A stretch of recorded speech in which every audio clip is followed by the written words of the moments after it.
Las Vegas, the city of lights where dreamers and risk-takers flood in, hoping to rewrite their lives. Along that glittering strip, everyone knew the name Adrian Cross. He embodied power and fortune. From a penniless youth, Adrian turned empty desert into opulent casinos where money flowed like water. The press crowned him the king of Las Vegas, the man who spun sand into gold. Financial magazines splashed him across their covers, lauding his razor-sharp instincts. Whenever he entered one of his properties, cameras erupted in non-stop flashes. At parties, he was often seen with Vivian St. Clair, his allegate, aristocratically born wife, and at his other side stood Marcus Steele, his closest friend and seamless partner in billion-dollar deals. To the world, they were perfection: power, wealth, fame, love. Adrian believed himself untouchable, never suspecting that, behind the neon glow, betrayal had already taken root. One evening, in the high-rise office of Cross Empire, a financial report landed on his desk. Blood-red figures bled across the page. The strategic investment fund had been drained of hundreds of millions. Disbelieving, he paged through the documents, called in the chief accountant, and followed every lead. In the end, every trail wound back to the same name: Marcus. The friend who had once started from nothing with him, who had shared a loaf of bread in their poorest days. And worse, Vivian, the wife who had once shared his bed, had signed the documents, helping Marcus legitimize everything. Adrian slammed the file onto the desk, his voice: "How could you do this to me?" Vivian lifted her head, her gaze icy, her red lips curling. "Adrian, you're too naive. I didn't marry you for love. I wanted money, status. Now that you've lost it all, why would I stay?" With one sentence, his entire world collapsed. A few weeks later, Vivian filed for divorce. By law, half of his fortune fell into her hands. Marcus disappeared from the city, taking what remained of the fun. On the day Vivian left the mansion, her white dress billowing, a luxury car waiting at the gate, Adrian just stood at the window watching. His eyes burned red, but not a single tear fell. While struggling to salvage his dignity, Adrian still threw himself into meetings, but every door slammed shut. Investors turned their backs, and the press mocked him relentlessly. The fallen king from genius to failure. Las Vegas' throne left vacant. One night, after yet another failed meeting, he drove alone down the desert loop highway. The alcohol coursed through him, his heart blazing. He pressed the accelerator, the engine roaring, tires screeching, and then headlights flared in the opposite lane. A violent crash, twisted steel, shattered glass, his body hurled like a rag doll. When he opened his eyes, he saw blinding white light and heard the doctor's voice. "We did everything we could, but the spinal injury is too severe. From the waist down, you'll never walk again." The words struck like a death sentence. Once a man who strode proudly down red carpets, he was now imprisoned in a wheelchair. The Cross Mansion still stood tall. But to Adrian, it was no different from a living tomb. The parties vanished. Golden corridors now echoed only with the clatter of wheels. One by one, the servants quit, unwilling to serve a fallen master. Each day, Adrian sat for hours by the window, staring down at the bright lights of Las Vegas. The city still sparkled, the casino still thrived, but he knew he had better raced. He drank endlessly. Every night, empty bottles rolled at his feet. His eyes were bloodshot, his beard unkempt. The press still showed no mercy. From king to the tragedy of Adrian Cross, the man once revered by the whole city is now just a shadow. Each headline cut into his pride like a knife. Worse still, even the smallest tasks, changing clothes, bathing, even using the bathroom, required someone's help. To him, it wasn't just an inconvenience, but humiliation. A man who once ruled the world could no longer command his own body. That night, the city outside still blazed with light, but in the marble-tiled bathroom, the dim lamp seemed to herald the end. Adrian wheeled himself to the bathtub. His trembling hands clutched the edge, struggling to lift his lifeless body across. Sweat poured, veins bulged, but at last he let himself fall into the hot water. The splash echoed across the room. Adrian leaned his head back, eyes shut tight. In his mind, Vivian's voice returned. "You've lost everything. Why would I stay?" His lips quivered. "I have nothing left. No wife, no friend, no honor, no legs. What am I living for?" The steam thickened the room. Adrian drew one deep breath, then slowly let go, letting the water rise over his mouth, his nose. His ears rang, his heart pounded, then seemed to stop. In that moment, the king of Las Vegas chose to end the game. He had no idea that at that very instant, fate was sending someone into the mansion. An ordinary woman who would pull him out of the darkness and who would change his life forever. Her name was Elena Flores, a 28-year-old. She was born in the poor outskirts of Las Vegas, where dusty streets and ambulance sirens were more familiar than birdsong. Since childhood, Elena had worked to support her family, washing dishes in diners, delivering newspapers in the mornings, and later taking housekeeping jobs to pay for her younger brother's education. She wasn't glamorous, but she was gifted with bright brown eyes and a gentle smile. Life had never favored Elena, but she had learned one truth. The poor cannot afford to collapse. When the agency introduced her to work as a maid in the Cross Mansion, Elena hesitated. She knew who Adrian Cross was, the name that once dominated headlines. But now people mentioned him only with mockery. The fallen king, the crippled billionaire. Elena didn't care. Work was work. As long as it paid enough for her to send money home to her brother, she would do it. On her first day stepping into the mansion, Elena couldn't help but be stunned. The house was still magnificent. High gilded ceilings, endless hallways, ancient paintings silently watching from the walls. But the air was heavy, suffocating with coldness. Even light itself seemed hesitant to enter through the windows. The old butler whispered, "The master is not the same anymore. Just do your tasks. Don't pry." Elena nodded and began cleaning, washing, and working in total silence as instructed. Yet every so often she would catch a glimpse of Adrian gliding past in his wheelchair. His posture straight, eyes bloodshot, a bottle of liquor swaying in his hand. He looked like a caged lion, fierce yet desperate. That evening, Elena arrived at work earlier than her scheduled shift. She wanted to take the chance to clean the marble bathroom, a place few dared to step into anymore. No one knew that her diligence and curiosity that night would save a life. The bathroom door opened, releasing steam. Elena froze when she saw the wheelchair toppled to the side. The bathtub was full, liquor floating on the surface. And there was Adrian sinking deeper, his face almost gone beneath the water. "Oh my God," Elena cried. Without thinking, she rushed forward. Her small hands clutched his rigid, unresponsive arm, pulling with all her might. Water splashed everywhere, his heavy body slipping against the edge of the tub. Gritting her teeth, she gave everything she had and finally dragged him out, both of them collapsing onto the cold tiles. Adrian coughed violently, water and liquor pouring from his mouth.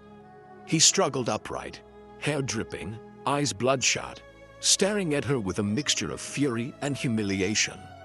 "What are you doing here?" His voice was broken. "Get out," still panting, clothes drenched, Elena didn't move. "If I hadn't come in, you'd be dead by now, so what?" Adrian snarled, his voice cracking with rage. "You think I want to live? I've lost everything. Money, dignity, my wife, and these legs. What am I now if not useless?" The words lashed out like knives, aimed not just at her, but at himself. Never had he felt such shame being seen at his lowest.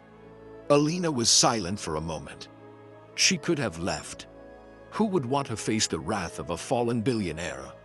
But in those bloodshot eyes, she saw more than anger. She saw a bottomless pit of despair. She drew a deep breath and said, calm but firm, "You're still alive, and being alive has never been useless." Adrian froze. He let out a bitter laugh. Alive in this crippled body with a name the whole world ridicules. Elena looked straight into his eyes. Alive means you still have a chance to change. I don't know what your past was, and I don't care what the papers say. All I see in front of me is a human being, and a human being is never useless just because he's fallen. Silence stretched. Adrian's breathing was heavy, his broad shoulders trembling. No one had spoken to him like that since the accident. Others looked to him only with pity or contempt. But this maid dared to meet his gaze, unbowed, unafraid. "You don't understand," Adrian whispered, his voice breaking. "You don't know what it's like to lose everything." "You're right. I don't know what it's like to be rich," Elena replied. "But I do know loss. I lost my mother young, lost my childhood working to raise my brother. And I know this. As long as you can breathe, as long as you can open your eyes in the morning, there is still hope." The words were simple, yet sharp enough to pierce the hardened shell Adrian had built around himself. He turned away, unwilling to let her see the redness in his eyes. Elena spoke softly. "You may hate me for intruding, but at least tonight you're still alive. And I believe one day you'll be grateful for that life." Then she rose, quietly cleaning up the mess. Puddles of water, shattered bottles. The simple act felt strangely calm, as if saving him had been just another part of her housekeeping. Adrian sat motionless on the cold tiles, listening to the sound of cloth wiping the floor. Inside him swelled a strange sensation. Anger, yes, but also a faint lightness. That night after Elena left the room, Adrian remained staring into nothingness. In his mind, her words echoed. "You're still alive, and being alive has never been useless." A simple statement, yet for the first time in months, it planted something unfamiliar in his heart. Perhaps he hadn't truly lost everything. The next morning, sunlight pierced through the thick curtains, spilling into the vast bedroom. Adrian opened his eyes, his head pounding like a hammer. Memories of the night before came rushing back. The hot water, the suffocating breath, and the small pair of hands that pulled him out of the tub. He clenched his fists. The humiliation tore at his pride. A man who once ruled the city, now rescued by a maid. When Elena carried in a breakfast tray, Adrian wheeled forward, his voice cold. "Listen, Florrie's starting now. Just do your job. Cleaning, laundry, nothing else. And my private life? Stay out of it." Elena paused a beat, then dipped her head. "I understand." She set the tray down, bowed slightly, and slipped out. No further words. Adrian watched her small figure vanish and felt oddly unsettled. He'd meant to fire her. Something in that calm, steady gaze made it impossible. In the days that followed, Elena kept exactly to what she'd promised. She asked nothing, offered no chatter beyond her duties. Yet quietly, her presence threaded itself through his life, gentle but constant. Each morning when he woke, a hot meal waited neatly arranged, ready. The sharp reek of alcohol gave way to the warmth of toasted bread and strong coffee. He never thanked her, but he didn't refuse it either. The curtains were always drawn open at daybreak, washing the room in light. At first, Adrian scowled at the glare. Slowly, he realized he no longer spent whole days in darkness. The sticky stains of spilled liquor disappeared from the floor. Whenever he let a bottle crash, the tiles shone the next day, as if nothing had happened. He knew who was responsible. Elena never said a word. One evening, rolling past the corridor, he stopped. Light spilled from the laundry room. Curiosity tugged. He glanced in. Elena sat at a small table, needle and thread poised. In front of her lay a white shirt, one he'd worn to a major press conference, its sleeve frayed. He remembered throwing it away. And still, there she was, stitching each scene with meticulous care, mouth set, eyes intent. No one had asked her. No extra pay. She worked anyway, patient, unhurried, as though every stitch guarded a fragment of him. Something tightened in Adrian's chest, a feeling he hadn't recognized in years. Being cared for, not for fame or fortune, but because someone chose to. He backed away quietly, making sure she wouldn't notice. That night, for the first time in months, he didn't drink himself senseless. By morning, Elena was as wordless as ever. She didn't ask whether the food pleased him. She didn't advertise what she'd done. But when Adrian opened his closet and found the shirt hanging crisp and clean, the tear invisibly mended, he lifted a hand to the fabric. His frozen heart gave the faintest tremor. That one afternoon while Adrian was in his study, a sudden surge of back pain struck. He reached for the bottle of painkillers, but it slipped, rolling out of reach. Fury and helplessness boiled over. He slammed his fist against the desk, knocking over a nearby bottle of wine. Crimson liquid spilled across the floor. The door opened. Elena stepped in, stamping at the sight of the chaos. She said nothing, only walked over, picked up the medicine, and placed it in his hand. Then she knelt down to wipe the spreading stain. Adrian turned his face away, snapping, "I told you not to interfere in my private life." Elena looked up, her eyes calm but firm. "I'm not interfering. I'm just cleaning. That's my job." The simple reply left Adrian speechless. He realized no matter how high he built his walls, this woman remained present, quiet as air, unnoticed, yet impossible to live without. That night, Adrian sat by the window, gazing at the distant lights of Las Vegas. For the first time in months, his heart held more than darkness. Images of Elena mending the shirt, wiping the floor, leaving warm meals replayed over and over in his mind. He didn't understand why, but her quiet patience was slowly dismantling the fortress he had built around himself. In a mansion once filled only with silence and the sound of spilling liquor, there now lingered something small, fragile, but warm. Adrian never said it aloud, but deep within he knew. This May had planted in him a seed of hope he dared not name. The Cross Mansion was vast, but to Adrian, every day felt like a sentence. Each morning he woke to the dull ache in his back, the sunlight slipping through the curtains, stabbing at his eyes. And so, instead of beginning the day, he reached for the bottle of liquor, letting the burn numb his flesh and dull, if only briefly, the torment inside his soul. Elena moved quietly around the house, cleaning without complaint, but her eyes missed nothing. She saw the liquor that replaced his meals, the pills he left untouched, the wheelchair he slammed against the wall whenever rage overtook him. One afternoon, Elena placed a tray of steaming food before him. "You should eat something. You can't live on alcohol forever." Adrian sneered, his gaze icy. "I don't need anyone telling me how to live. This isn't living," Elena replied calmly. "This is only prolonging death." The words cut straight into his pride like a blade. Adrian slammed his hand on the table, making the tray rattle. "Who do you think you are to say that? You're just a maid." Elena didn't back down, her brown eyes locked on his, steady and unflinching.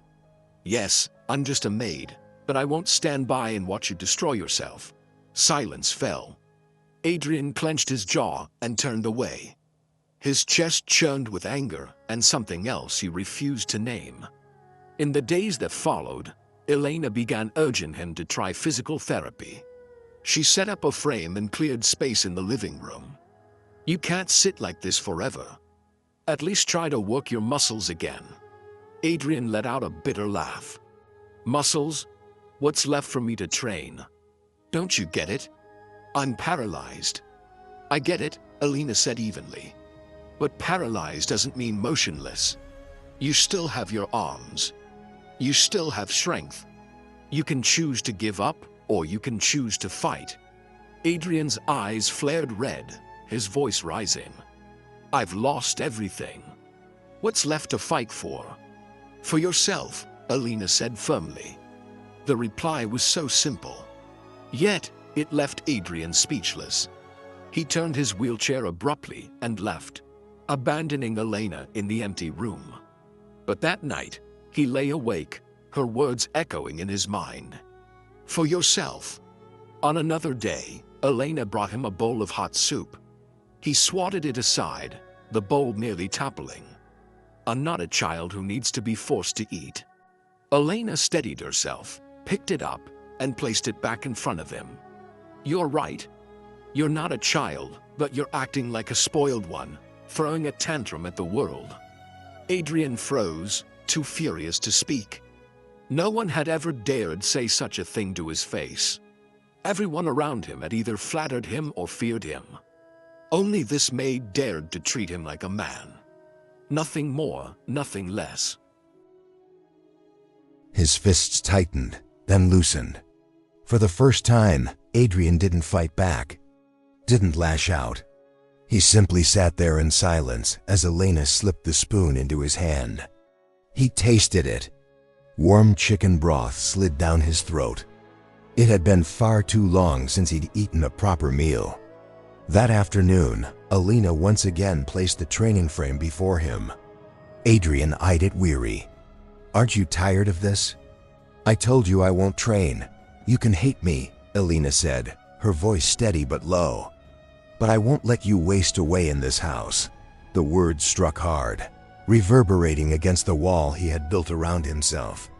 He opened his mouth to retort, to hurl back something cutting, but no words came. His chest tightened, his eyes locked on Elena. For the first time, Adrian didn't resist. He only sat there silent, feeling his heartbeat thunder in his chest. Elena stepped closer, moving the frame nearer. You don't have to do much. Just try once. Otherwise, you'll never know what you're still capable of. Adrian didn't answer. His hand trembled, but at last he reached forward, gripping the frame. His arm muscles tensed, sweat broke out, and slowly, agonizingly, he lifted the weight of his unresponsive body just a little. Only seconds passed before he collapsed again, gasping, but in his eyes flickered something new. Not anger, not despair, determination. Elena smiled softly, saying nothing more. She knew this was the first time Adrian had cracked open a door for hope. That night, Adrian sat in his study. The bottle of liquor was still on the desk, unopened. He picked it up, then slowly set it back down. Elena's words lingered. You can hate me, but I won't let you waste away in this house. For the first time in a long time, Adrian felt maybe he wasn't entirely useless. The Cross Mansion was unusually quiet at night. From the hilltop, the dazzling city lights below belonged to another world. The world Adrian once owned, but now felt distant from.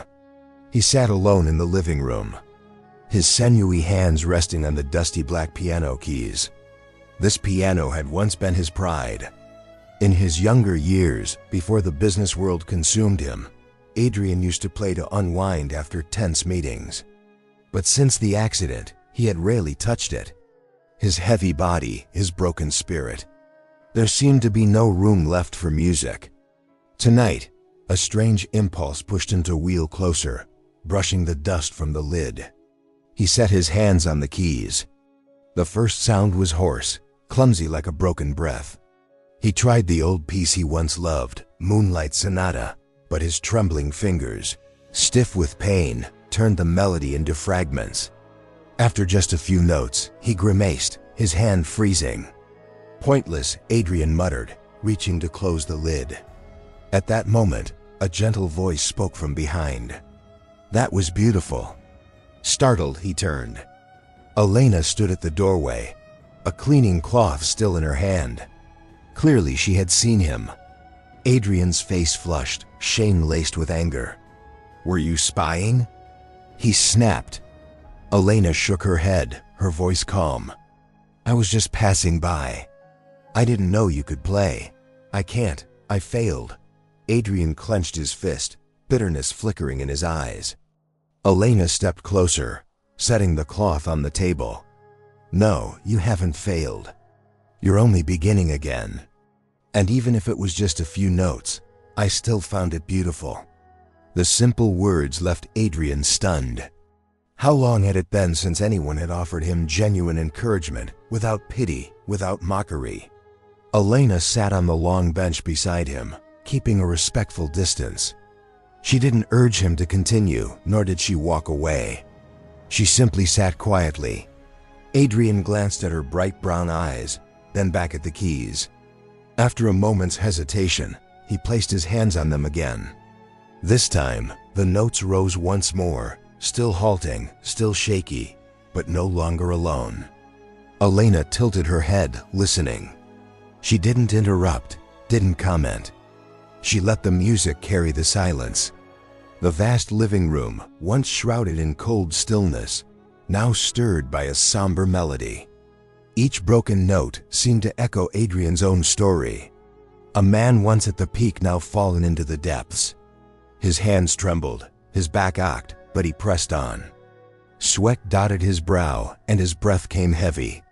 He nearly stopped, but catching Elena's steady gaze, he forced himself forward. Finally, the piece came to an end, unfinished yet whole in its own way. Elena smiled, her eyes glimmering. "See, you just played through an entire passage." Adrian said nothing. His heart pounded. Not from exertion, but from something else. How long had it been since someone simply sat beside him like this? How long since he'd shared such an ordinary, strangely warm moment?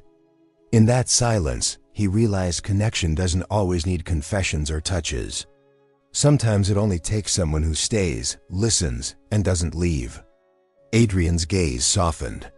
He no longer saw Elena as just a maid. In that moment, she was the only person in the world patient enough to hear his pain without fear. When the final note faded, Adrian closed the piano lid. "Thank you for sitting here," he said, his voice as if afraid of his own words. Elena's smile was gentle. "I didn't do much." "It was enough," Adrian murmured, eyes drifting away. Beneath the golden light, in the vast emptiness of the mansion, the two of them sat side by side, no more words needed. And yet, in that silence, a tiny crack opened in the cold wall Adrian had built around his heart. A fragile crack, but enough for light to slip through. The night after the unfinished piano piece, the mansion felt a little less cold. Dawn wind slipped through the pine trees on the hill, sneaked in through a half-open window, carrying the smell of damp grass. Adrian woke earlier than usual. He sat in the living room, a thin blanket over his legs, a cup of tea Elena had left for him, steaming on the table. For the first time in months, he didn't reach for the bottle. Elena entered with a laundry basket in her arms. Seeing him awake, she paused, then set the basket down and pulled the curtains open, letting morning light flood the room. Dust sparkled in the sunbeams, drifting like fine powder over the piano surface. "Ginger tea with honey," she said softly. "Good for the stomach and for the mind too." Adrian gave a small nod. For a while, they sat in silence, broken only by the ticking clock. Then he exhaled, his voice. "Last night. Thank you for staying." Elena smiled and took a seat across from him, keeping the quiet distance between them, an unspoken boundary. "I think it's time I told someone," Adrian began, his eyes tracing the shafts of light on the floor. "Just to stop it from crushing me inside." Elena didn't push. She simply folded her hands together, waiting. "They were the two people I trusted most," he said. "Marcus, we started from nothing, eating instant noodles in a cheap apartment. Half of this empire was built out of sleepless nights, fighting over interest rates, debating whether we should gamble everything on that ugly lot in Eastgate District. And Vivian, I married her because it seemed like the right move for a man like me. A polished marriage, an old family name, the press applauding. I thought I was clever." Adrian gave a bitter laugh until the strategic fund vanished. The accountant handed me records of steady transfers into shell companies.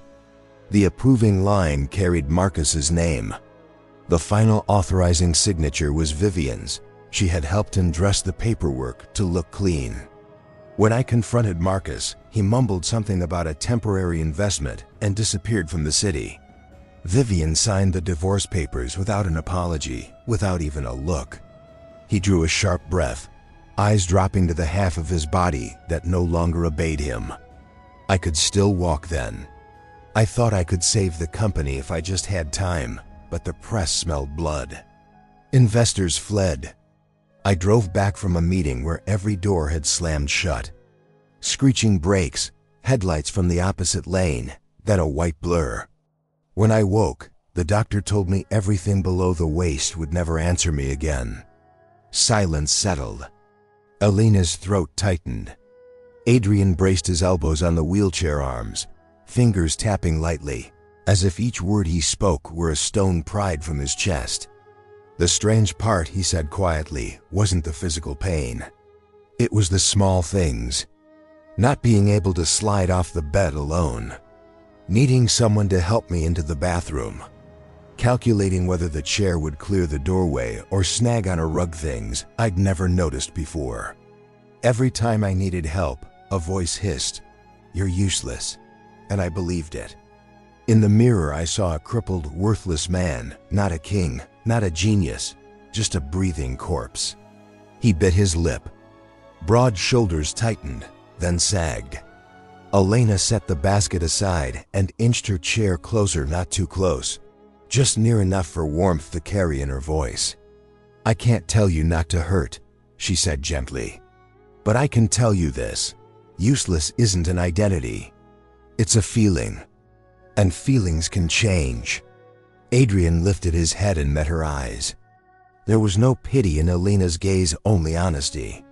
"You're not the only one who's been called names," she went on. "I've heard plenty. Just a maid. Poor girl. Never going past scrubbing floors." She gave a small, faint smile, not bitter, only a little sad. "My mother died when I was 14. My brother, Caleb, and I moved 3 times in a year because we couldn't make rent. I worked a diner, double dishes in the morning, tables at night. A drunk spilled soup on himself and cursed me like I was walking trash. I remember wanting to scream that I wasn't useless. But my mom used to say, 'You are not what people call you. You are what you do one day at a time.' So I picked up the spoon, cleaned up, and went back the next day." Adrian listened intently. Elena rarely spoke much about herself. Tonight, she opened the door. "I dropped out of college after 1 semester," she went on. "Tuition was too high.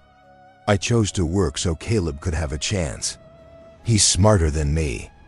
I always thought so. I saved every dime, and even tips went into a jar. In my spare time, I read old books that people gave me, taught myself to bake, fix wiring, and sew clothes. Not because I loved doing everything, but because I refused to stay just poor. I wanted to rescue myself instead of waiting for someone else to do it." She looked down at her calloused hands, still bearing faint marks from sewing his shirt the day before. Once Caleb was teased at school for wearing old shoes. I bought a pair secondhand, scrub it until my hands blistered, and polish them until midnight. The next day, he walked to class with his head higher. That's when I realized sometimes salvation isn't dramatic. It's a hot meal, a mended shirt, a window open for light. Small things, but they remind you you're still seen. Her words lingered in the shifting sunbeam on the floor. Adrian tilted his head slightly. The muscles in his jaw eased. "And your brother now?" he asked for the first time, dropping the formal florries. "He's studying engineering at community college," Elena said, pride softening her tone. "Not a famous school, but it's his dream. I pick up extra shifts to help him buy books. He always says, 'You're my hero.' I laugh and tell him, 'No, I just open windows.'" They both laughed quietly, not loud, but enough to clear some of the damp heaviness from the air. Adrian rubbed the wheel rim gently. Inside his chest, something shifted. A weight or perhaps a curse. He wasn't sure, but he knew the feeling of being just a corpse had stepped back, even if only half a pace. "Elena," he said slowly, "I know I've pushed everyone away. I thought if I stayed cold enough, hard enough, no one would see me weak. But it left me alone with that voice saying, useless in my head. You're sitting here listening. You've saved me in a way I never expected." Elena shook her head. "I don't want you to owe me anything. I don't want to be anyone's savior. I just think you deserve a chance not to be defined by your fall. The way Caleb deserved clean shoes. The way your shirt deserved to be stitched back together. But what if I never walk again?" Adrian asked the question he had avoided for so long. "What if this is forever?" Elena paused, then answered without trembling. "Then you'll learn to live a good life in this body. Not the life you dreamed of, but still your life, and you have the right to own it." The words were brutally simple. No miracle promised, no impossible dream. But because of that, they became a firm anchor. Adrian leaned back, closing his eyes briefly. When they opened again, his gaze had changed. "Do you ever feel hatred?" he asked. "For the people who look down on you?" "Yes," Elena admitted. "But hate never paid the rent, never covered my mom's hospital bills, never put dinner on the table. Work did, love did. I choose the things worth my time." The air fell still. Outside, a bird welcomed the morning. Adrian lifted the cup and took a sip. The heat of ginger ran down his throat, warming even the places he thought were frozen. "They called me king," he said with a crooked smile. "But maybe I never ruled anything beyond my greed and fear. Marcus needed only a signature. Vivian only a shrug, and I crumbled. You've had a life without favor. Yet you're still standing." Elena shook her head. "I've fallen plenty of times too. But each fall, I try to get up a little faster. Tomorrow's fall will be smaller than yesterday's, that's all." A warm hush settled. Adrian turned his chair toward the window. Sunlight now poured in fully, lighting the wooden floor golden like honey. "Tomorrow," he said. "Could you stay 15 minutes longer after breakfast?" "For what?" Elena tilted her head to sit with me while I worked my arms again and maybe try that piece, the Moonlight Sonata. "No promises, but I want to try." "Like you said." Elena smiled, and this time it reached her eyes. "Deal. But before the piano, you finish your oatmeal." "No compromise." Adrian laughed for real. Short, rough, but a laugh. He nodded. "No compromise." She rose, lifted the basket. Before leaving, she paused, pulled a coarse handkerchief from it, and placed it on the piano. "For dusting before you play," she said. "Better than your sleeve." "Thank you," he murmured. After a beat, he added softly, "Elena." She turned and walked out. Her footsteps echoed steadily across the marble like a silent metronome. The door closed gently, leaving Adrian with a half-finished cup of tea and a morning free of alcohol. He looked at the handkerchief on the piano, at the rising sun painting the distant promenade towers. Inside his chest, something long and empty began to bloom. Small but warm. He didn't know the name of it. Empathy, hope, or simply the feeling of not being abandoned in this house. Maybe all of it. And maybe that was enough to begin. And then that noon, the old butler passed through the living room, noticing the liquor bottle still sealed. He glanced up and saw Adrian at the piano, his hand resting on the coarse cloth. The old man's eyes softened.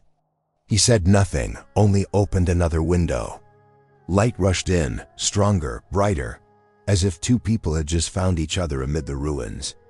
One once called crippled and useless, the other once called poor and worthless.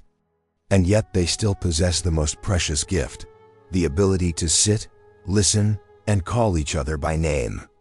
Not by the labels the world had thrown on them. And from that moment, the wall around Adrian was no longer stone.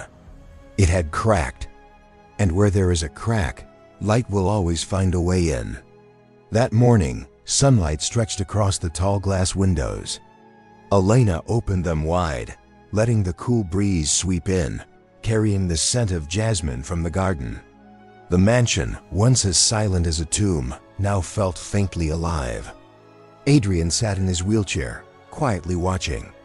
Outwardly, he still wore his cold mask. But deep in his eyes, Elena sensed something else. A hidden anticipation. After a long night of restlessness, he hadn't reached for liquor. Instead, his gaze lingered on the steel training frame in the corner, as if it were an adversary waiting to be faced. Elena stepped closer, her voice soft. "Are you ready?" Adrian smirked. "Ready to fall?" "If you fall, I'll help you back up," Elena replied, calm and steady. "But if you never try, you'll never know what you can still do." He gave a dry laugh, then set his hands on the bars. The first attempts were brutal. His arm muscles swelled, veins standing out, shoulders trembling. His legs hung heavy as stone, refusing to lift even a fraction. Adrian clenched his teeth, sweat dripping down until finally he let go and slumped back into the chair. Breathless, furious, he slammed his hand against the frame. "See, I told you it's useless." Elena silently wiped the sweat from his forehead, then crouched down so her eyes met his. "Adrian, remember what I told you about my brother? He once fell off his bike and broke his arm. The doctor said it would take months to heal. Every day he tried lifting it, crying from the pain. But my mother told him, every time you lift it, even a little, you're winning against your fear." She paused, her voice gentle but unwavering. "It's the same for you. Every second you dare to try, you defeat that voice in your head, calling you useless." Adrian stared at her. Silence stretched. Then he drew a deep breath and gripped the bars again. The second time, he pushed harder. His hands shook until his knuckles turned white. His upper body strained upward. And then his legs twitched just slightly like a reflex. But Elena saw it. "Did you see that?" She cried, her eyes bright with joy. "Your legs just moved." Adrian froze, his heart raced. He tried again, his whole body tensed, sweat dripping to the floor slowly, shakily. But this time he stood only for a few seconds. But unmistakably, he stood. Elena gasped, covering her mouth, then burst out laughing with childlike delight. "You did it, Adrian. You really did it." Adrian felt his legs like dead weight, his back aching, yet his chest tightened with something overwhelming. "I still can." His vision blurred. He turned his head away quickly, but a hot tear slipped down his cheek. Elena touched his arm, gently whispering, "Men are allowed to cry, Adrian. You just won the greatest battle of your life." He collapsed back into the chair, gasping. His body was drained, but his chest blazed with light.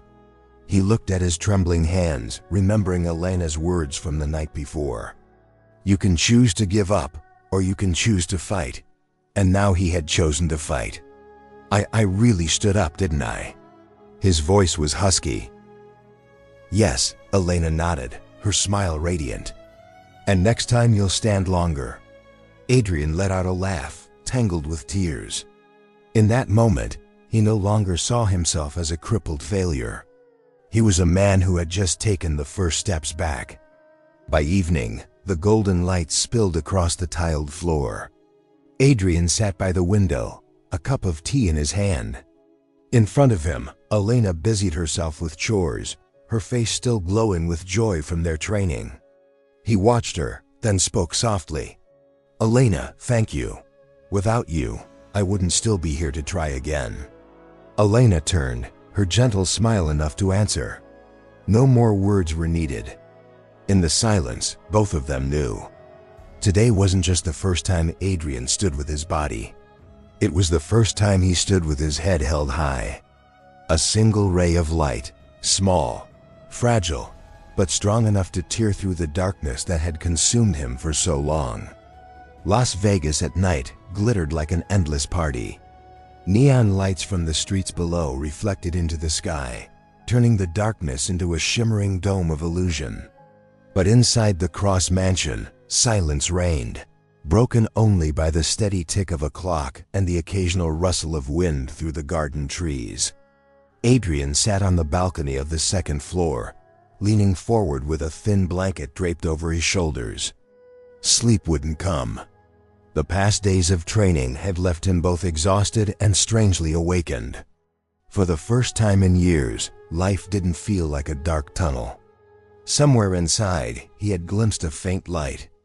But with that light came fear. If it went out, would he tumble back into the abyss? The door creaked open. Elena stepped out, holding 2 cups of steaming ginger tea. "I guess you weren't asleep," she said with a gentle smile, setting one in front of him. Adrian looked up in the glow spilling from the room behind her. Her face was soft, luminous. He nodded, his voice low. "I'm not used to the silence. Before, every night was music, laughter, and clinking glasses. Now, there's only the sound of my own heart. Sometimes that's exactly what we need," Elena replied, settling into the chair beside him. She cradled her cup, blowing gently on the steam. Because only when we can hear our own heart do we know what we truly want. Adrian stayed quiet, gazing at the distant city. After a long pause, he turned toward her. The look in his eyes made Elena falter for a second. In the dark, it carried more weight than words. Almost without thinking, he reached out.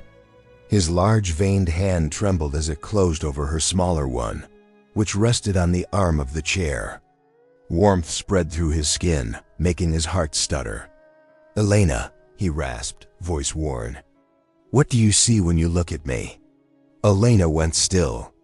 In that question she heard not mere curiosity, but the oldest dread, the terror of being reduced to a cripple, a useless man, a fallen king with nothing left but memories. She tightened her fingers around his and lifted her chin, brown eyes steady, warm. "I see a man who still has a heart." 4 simple words, and they cut straight through the ice Adrian wore. He started to speak, then swallowed the sound. His whole frame trembled, not from the night air, but from truth laid bare. For once, someone wasn't staring at the wheelchair or the faded glory or the sneering headlines. This woman saw him, a man whose heart still beat, still mattered. Elena dipped her head, shy for a breath, then looked up to meet him again. The anger in his eyes was gone, the bitterness too.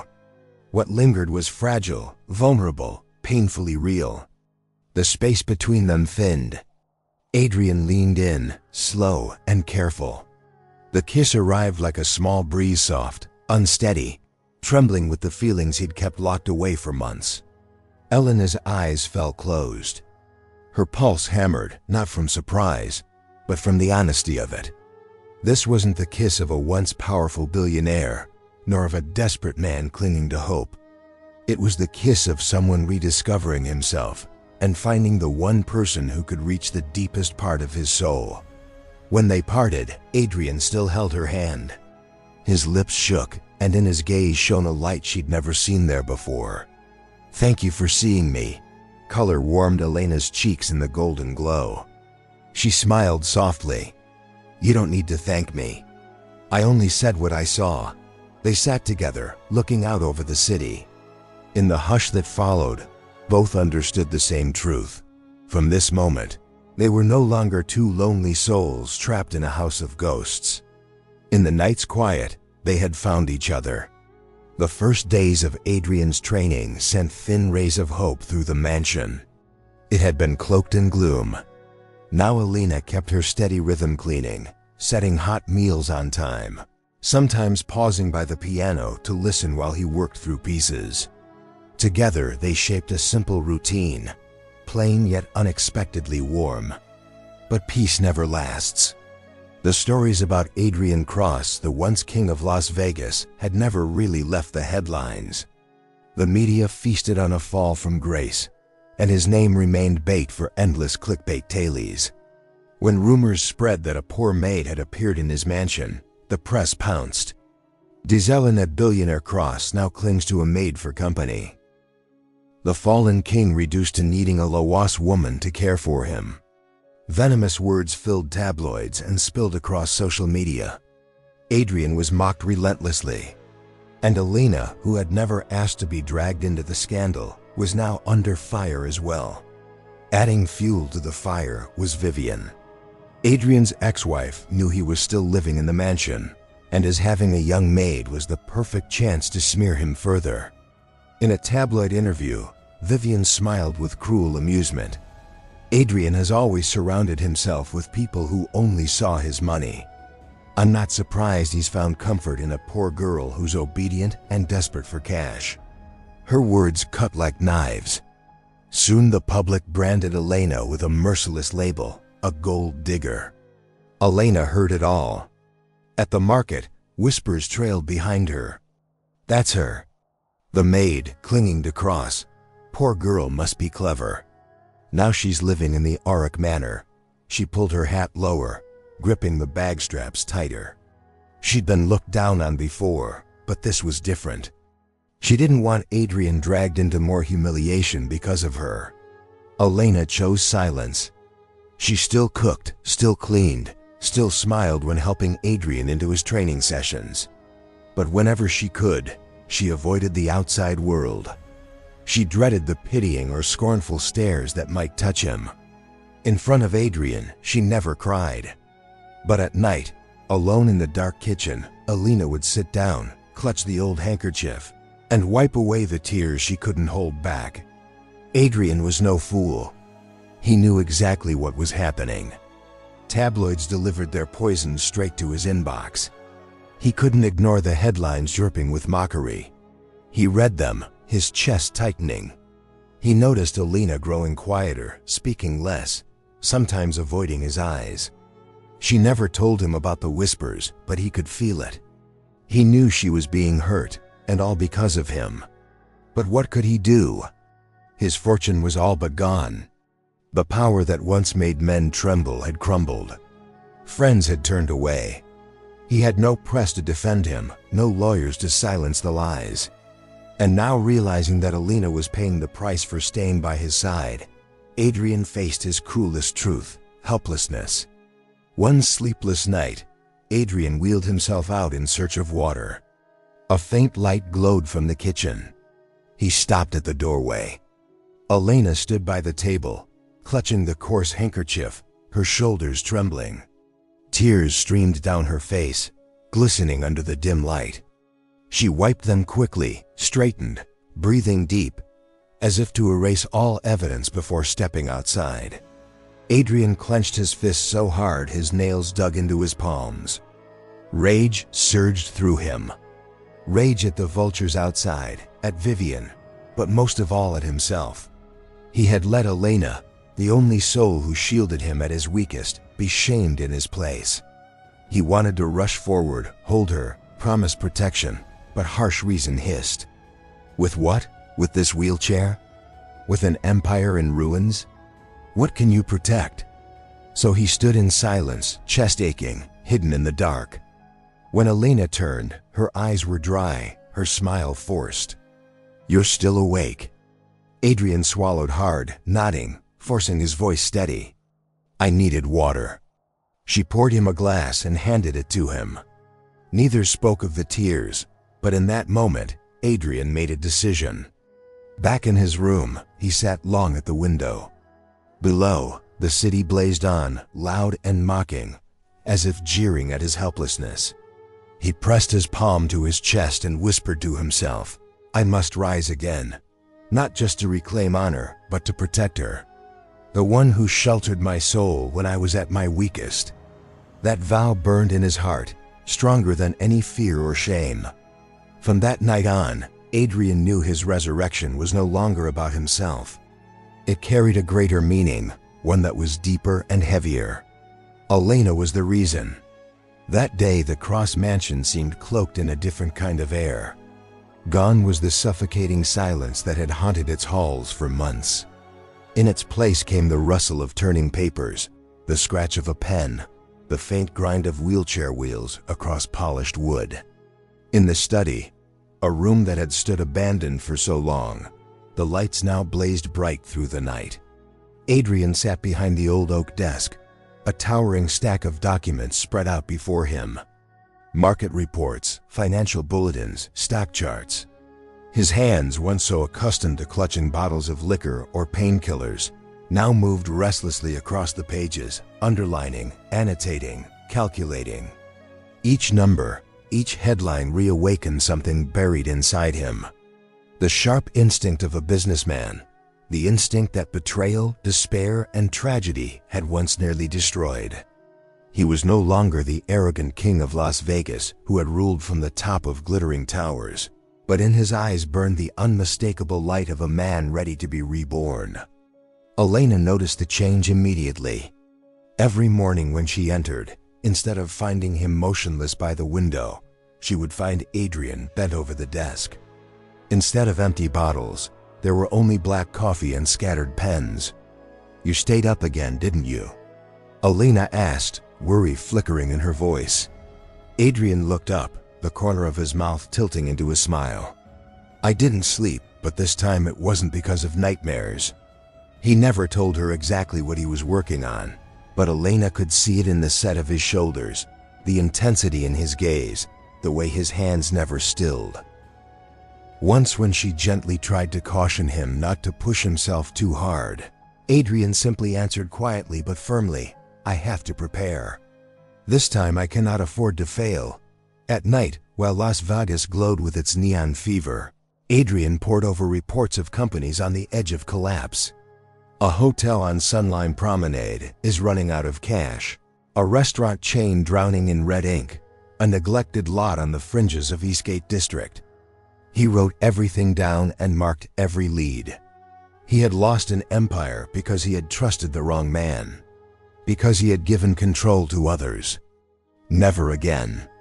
This time Adrian would build brick by brick with his own hands quietly, carefully until the foundation was unshakable.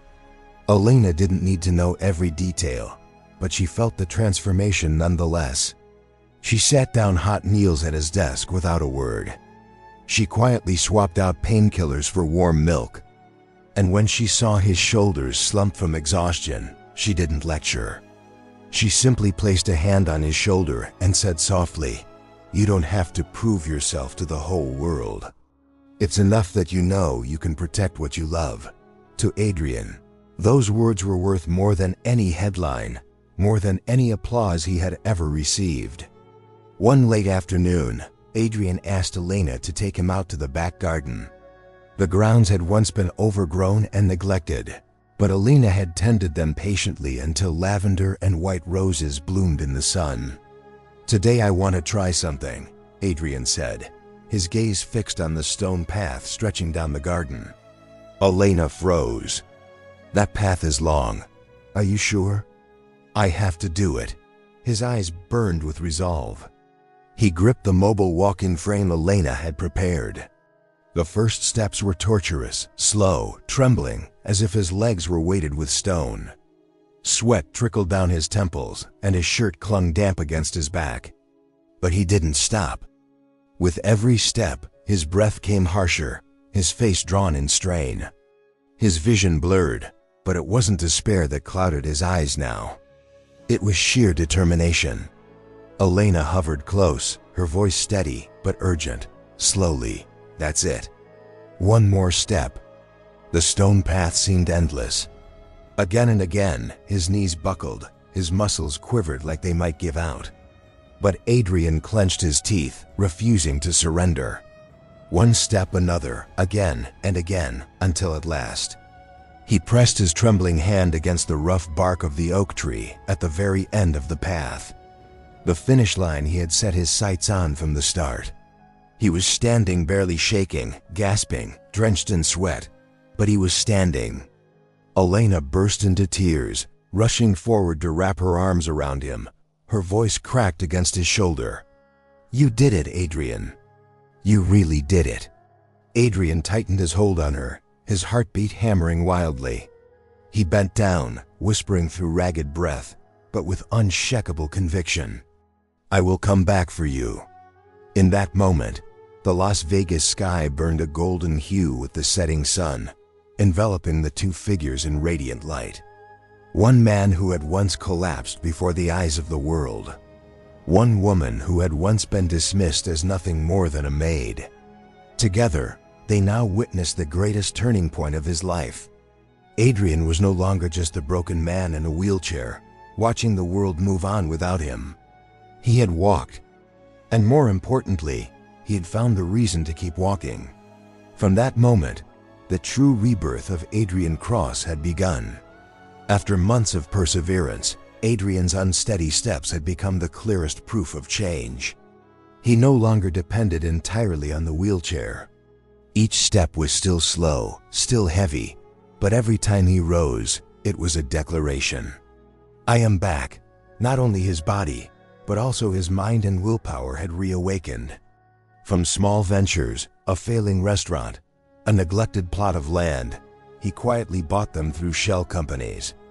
The profits weren't much, but every line of black ink on a report was a quiet triumph. Step by step, he began moving into larger deals. Whispers spread through the business world. Cross isn't dead after all. On the night of the gala, Las Vegas itself seemed brighter. It was the annual financial banquet where the city's most powerful figures gathered. Once Adrian had entered this hall as its star, the king himself. Tonight he returned, his stride imperfect, but his eyes ablaze. Elena walked beside him. She wore a simple navy blue dress, elegant in its restraint, her hair swept up, her face soft yet confident. Adrian's grip tightened around her hand as they entered the grand ballroom. Dozens of eyes turned, sharp with curiosity, some glittering with mockery. Whispers hissed like knives. "Is that the maid the tabloids talked about? Cross really has fallen, hasn't he? Even his date is low class." Every word reached Adrian's ears. He only smirked, lips curling in disdain. When the evening reached its height, Vivian appeared. She was as dazzling as ever, her crimson gown blazing like a flag of triumph. At her side was a young, smug-looking businessman. Vivian strode directly to Adrian, her voice dripping honey over steel. "Adrian, I never thought you'd dare show your face here again. You really are brave or foolish." Her gaze flicked to Elena, her smile twisting. "And this must be your new comfort. She looks far more obedient than the women you used to keep at your side." A few snickers rippled through those nearby. Elena stiffened, her face hot, but she held her silence. Adrian looked at Vivian for only a moment, then suddenly turned to Elena. In that moment, the ballroom lights seemed to smear into a haze until only she remained in his view. He tightened his grip on her hand, voice rough yet resolute. "Vivian, you're right about one thing. I'm not the king people once applauded. I fell.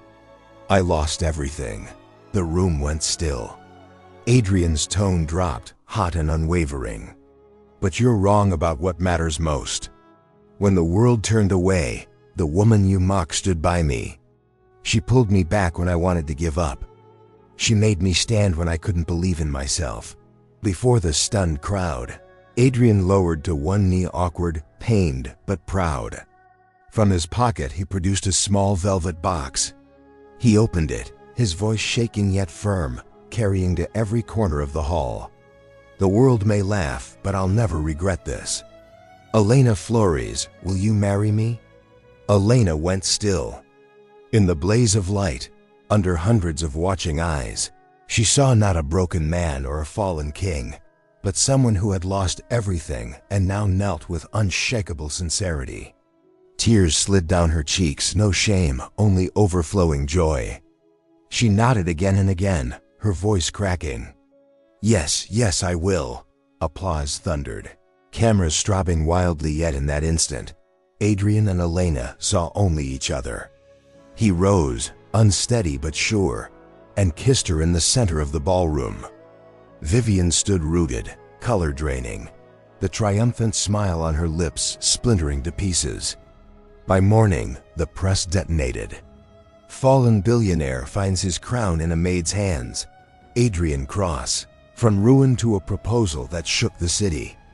Everywhere, the photo spread, Adrian kneeling with effort, clutching Elena's hand. Their kiss blazing under a storm of flashbulbs. If once the world sneered at Elena as a gold digger, the image now spoke for itself. She was the one who stayed when everyone else walked away. That night, back at the mansion, Adrian held Elena's hand tightly. Emotion thickened his voice. "I promised I'd stand again for you. Today, I did. But this is only the beginning." Elena laid her head on his shoulder, smiling through tears. "For me, today was already the greatest victory." And in the darkness, the mansion that had felt like a tomb breathed again alive with a new beginning. Adrian Cross, the man who had once collapsed, had truly risen again. Not only for honor, but for love. 2 years had passed since the night Adrian knelt under flashing cameras and proposed to Elena before the eyes of the world. 2 years, enough time for everything to change. Not only in glittering Las Vegas, but in his very life. From small ventures, Adrian had rebuilt piece by piece. Today, the name Cross Empire once again appeared proudly in financial headlines. But unlike before, this empire was no longer a Cross dynasty built on arrogance. It was built on patience, trust, and above all, love. And the clearest proof of that change was right there in the Cross mansion. Once dark and lifeless, now ringing with children's laughter. In the living room, a little boy of 18 months wobbled across the carpet, his tiny legs stumbling. Each time he fell, he giggled and held out his arms for his father. Beside him, his twin sister sat in a walker, babbling happily. "Ma may daddy." Elena laughed, swooping down to kiss her daughter's chubby cheeks. "You said, 'Mama, my sweet girl.'" Adrian stood nearby, his eyes alight with happiness. He still walked with a slight limp, but strong enough now to lift his son high above his head and spin him in a circle. The boys' laughter filled the room with sunshine. Elena watched them, her heart swelling with gratitude. This house, once a living tomb, the place where Adrian had nearly surrendered his life, was now alive with warmth, light, and children's joy. The change was not only in family life. In business, Adrian had returned to the top, stronger than before. He no longer chased empty games of power, but chose a steadier path, rebuilding struggling hotels, reviving small restaurant chains, and creating jobs for thousands. At his side stood Caleb, Elena's younger brother. Once a shy young man, Caleb had grown into a promising executive managing a major division of the company. To Adrian, he wasn't just a right-hand man, but the brother life had given back to him. The wedding of Adrian and Elena was a simple affair held in the garden behind the mansion. No blinding flashes, no thousands of strangers in suits, only family and close friends, the ones who had witnessed both their heartbreak and their rebirth. Elena wore a pure white dress carrying a bouquet of lavender. Adrian, in a tailored black suit, walked with a limp, but stood tall and proud by her side. Their twins, cradled in the arms of the butler, chirped, "Ma," as though providing the soundtrack to the ceremony. When it came time to exchange rings, Adrian looked deep into Elena's eyes. His voice was low but steady. "I once thought my crown was wealth and power, but I was wrong.